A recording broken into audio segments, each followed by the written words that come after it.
الرحمن الرحیم. تو انقلاب کی آمد کا انتظار میں، تو انقلاب کی آمد کا انتظار نہ کر، جو ہو سکے تو ابھی انقلاب پیدا کر. میرے بزرگوں، دوستوں، حضرات علماء کرام، صدر محترم، مہمانان نظام،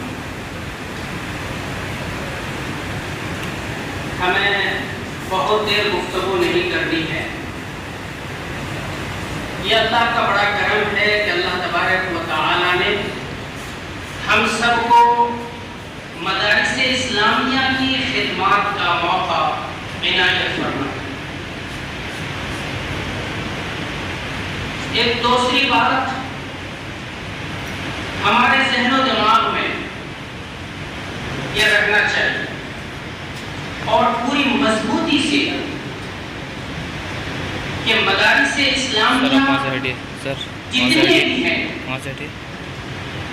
چاہے چھوٹے ہوں یا بڑے ہوں، ان سبوں کی نسبت نبی کریم سرکار دو جہاں صلی اللہ علیہ وسلم سے ہے اور آپ کے اصحاب صفہ سے ہے. ہندوستان میں جتنے بھی مدرسے ہیں، 1857 کی جنگ آزادی کے بعد دارالعلوم دیوبند کا قیام عمل میں آیا.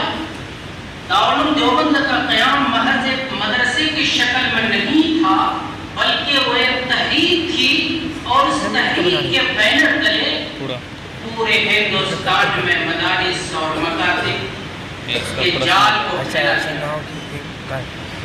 آج بھی جو مدرسے ہیں اور جو ادارے چل رہے ہیں، ذرا سا بھی ہمارے دل و دماغ میں کم ہمتی نہ ہو، بزدلی نہ ہو، اور پوری مضبوطی کے ساتھ ہمیں یہ کہنا چاہیے کہ یہ مدرسے ہندوستان کے آئین، قانون اور سموِدھان کے مطابق ہیں.